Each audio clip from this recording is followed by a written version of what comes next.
So we need to understand what's at stake, who it affects. That's one rallying point for us working together. But we also need to understand what's similarly happening in different countries. And Njeri and Lulu, what are your suggestions, how we can work together? What, like for us, is just conversations, right? Like we're talking to each other consistently. Right. We're observing what's happening in each other's court. We're observing the processes that people are going through in terms of pushback against hateful legislation, in terms of instituting litigation on different kinds of things, in terms of holding different bodies of government accountable, and how and when, So we're really trying to learn from each other. Like it's very, even from basic conversations, it's very clear that our opposition sits and talks and strategizes, right? Right. That it's no coincidence that one of the largest anti-queer legal lobbies in Uganda is a Ugandan Christian, Lawyers Forum. Yes. Our biggest fans, they're everywhere. Every time we're in court, they're there before us.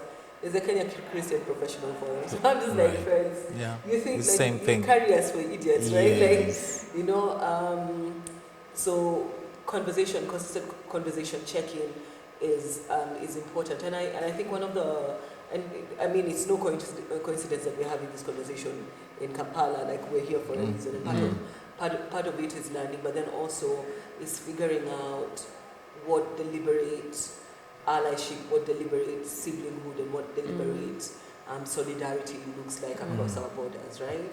I was talking earlier saying that law can be an alienating thing in that it really reinforces those boundaries, these artificial boundaries. Yes. That you have your own system, we have our own system. So we're not able to come and file on your behalf. We're not able to send Lulu to watch brief, because of the different systems. But like it's just one thing, right? Like there's very many points of solidarity, and we uncover them as we go. We uncover them with the changing context. We're learning how to push back from Uganda because Uganda has pushed back an anti-homosexuality law twice. We're sharing lessons about litigation because we've been litigating for the past 10 years with good success. We're learning how to preserve our energies as activists, how to include wellness in our practice, how to include a feminist praxis in the ways that we file, in the ways that we tell stories, in the ways that we design knowledge and materials, and the ways that we convene. So it's been very important for me to see that unfold over this period, and I think part of the success has been that we consistently are in communication and in community with our siblings. Right. You did mention something about praxis. I always feel that we go ahead and try something new and make lots of mistakes and we're less prepared. And then you guys learn more from our mistakes and go and just be successful. I don't know. Uganda is ground zero. Okay. It's like ground zero, yeah. Ground zero. As the testing ground. Yes. For like a lot of things, like policies, they like try to behind, they're like, yes. This is going to work. Yes. Because that's the thing about it is like you pushed all these provisions, all of a sudden Ghana is still like, oh, we need that too. And then it's always a ground zero, And even before the law was passed in Nigeria, it was first passed in Uganda. Yes. And then Nigeria all of a sudden had the anti-same-sex marriage. So Uganda. Yeah, I know. Uganda is definitely Wuhan for. Yeah. It's terrible. It's not terrible. It's just what it is, right? Like this has been and even long ago, when like 10 years ago, when Uganda was testing out, which I think is very brave, testing out how to use different jurisdictions. And how to get accountability for people for crimes committed abroad. Uganda did it. Yes. Ghana hasn't done it, right? Okay. And it's not that we don't have culprits. Yeah. It's that you guys are brave enough. Like I think that because you are ground zero, you're just like, you know what, we have nothing to lose. Yeah. And there's nothing as bad as leaving people without anything to lose, right? And so we do learn quite a bit, right? And Yeah, you do. it's useful to acknowledge, it's necessary to acknowledge that we learn on the backs and on the shoulders of the activists that have done it before, Yeah. right? But I think even in the learning, we also innovate, right? We're just like, okay, you know what would be good to do is 2.0 version 2. Yeah. This is so we Yeah. come in with the upgrades, right? Yeah. And so we're happy to share the lessons and how to upgrade to version 3 and 4 and 5, you know? Right. Yeah. Have you always, in your strategies to win in Kenya, has it been smooth? Did you always work together smoothly? Yo! I think that's another podcast entirely. Okay, then we're going to stop there. Not like- Yes, but how did you overcome? I mean, how did you then come together? What was key for you to say, let's do this together? And I'll say something and hope Lulu can add. I think for us it was, And Lulu, I'm not ignoring you. No, it's fine. I'm coming to you. Yes. I think one is that there was something larger to lose. Yeah. Like we can fight, but we'll lose the big thing. Right. And we cannot lose the big thing. We thing. cannot lose sight of the big thing.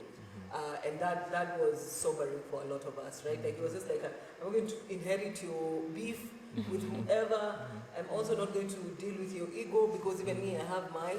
So like, let's leave it in a corner and decide how we're going to keep our sights on the major thing, you know, which was necessary.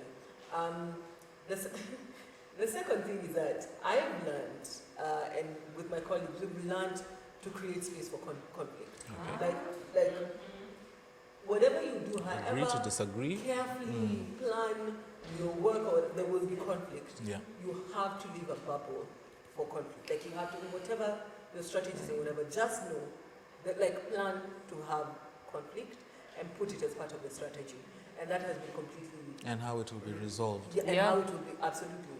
And so that has been extremely useful for us, like being able to plan ahead and to imagine, like, and I think that the other sort of side lesson is that there's never going to be a unanimous voice around the issues that we talk about. Yeah. We are different people, we have different priorities, we have different positionings, so we'll never, come together and say, this is the way that we are, like, it will never be us, right?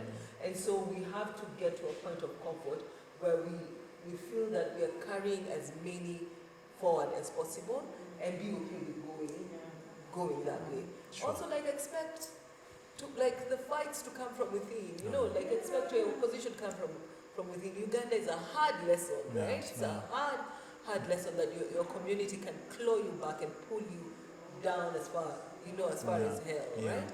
But Kenya too, we never talk about these things. Like when we were in court the first time, an organization filed against us that was part of the community, We have beef if you go through our court files, pages they're and just pages. like, it's just like a drama. I don't know. Those people who do Real Housewives should just have years of East Africa.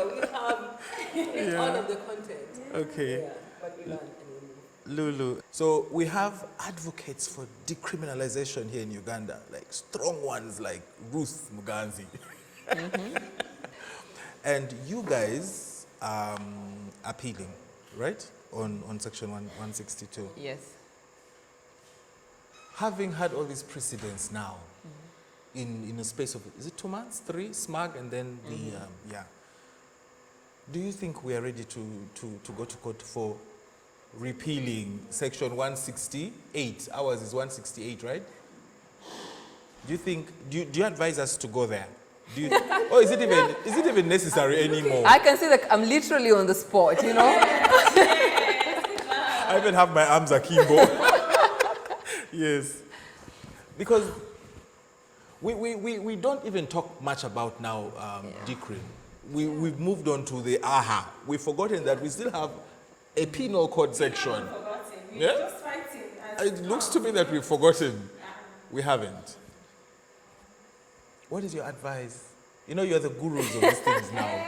Advise us. I know you learn from us, but we also want to learn from you. I'm going to share my sentiments. Please do. Which I don't want to be taken as advice, but then just a bit of background on Yes. what perhaps Kenya has done. Yes. Is that even leading to us filing for repeal, we had filed for other cases, which we had seen some record of progress. Okay. So this goes back to strategy, yeah? is that, you try, it's like, you test the waters. It's like, okay, so we can register. Then if you can register, you actually acknowledge the existence of queer persons in Kenya. Then if you acknowledge the existence, then that means that this other law is, of course, very vague, yeah? And also, if you look at even just our constitution, which is extremely progressive, our Bill of Rights, Chapter 4, the independence of the judiciary. So as much as some of our challenges and some of the things that we go through are similar, then other things, there's a complete difference in certain things, In like for context, example, yes. in context, Yeah. the judiciary. Yes. If we look at previous cases that have been decided, what then would that be anchored on? But then the thing is, I would hesitate to say that Uganda is not ready, because if not now, when? Again, then for how long do you wait? Because we don't want to lose again and again. And there's a quote that I like, that if we continue to wait, like we will wait for the rest of our lives. We will wait for things to, when you keep waiting and you keep waiting and you keep waiting, I think the context is a bit harsh. Different, yeah. But then with strategies, with partnerships, with the amazing work that people are doing in Uganda already, and that we can do at the regional level, at the international level, these are things that could still come back to repeal across the region. Okay. So I look at it from that angle, from how we did it, having had progressive decisions, then led up and we're like, then it's time to decrim, yeah? If you acknowledge the existence, then it's just fair and also legal to just decriminalize. So I think that was the strategy in Kenya. But then with the context varying a bit, and with seeing the courts going to the West to get jurisprudence, when Kenya has set precedents and not actually borrowing it, then that also leaves a lot. And then the thing that Jerry said is that there's some faith in our judiciary, Yes. having had upheld the rule of law, Yes. protected and promoted human rights, and the bravery that has also been there is then, yeah. But then it comes back to strategies. Right. Yeah, and if not now, when? When? I think So, yeah. I just want to add on what you were saying. I think one is that Uganda has an extremely capable movement. Yeah. Like the wealth of experience, the wealth of knowledge that sits in this country is, massive. something to behold. And so I think that you're capable of succeeding in whatever it is that you decide to Yeah. do. Okay. And in all of it, we will support you. Like Yeah. we are at the front, like we are with you, tuko pamoja, Thank you. So you can count on our solidarity, you can count on our siblinghood, you can count on our allyship, right? Right. Whatever the decision, whenever it is, we're ready to support.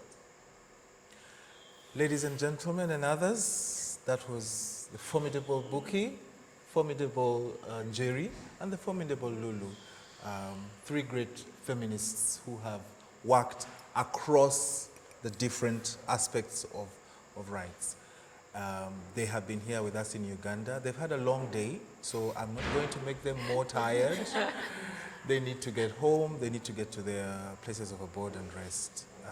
It's me signing out and saying thank you. I've been your host, Geoffrey. Bye-bye. Thank you. Lots of love. Bye-bye. Bye. Drops mic.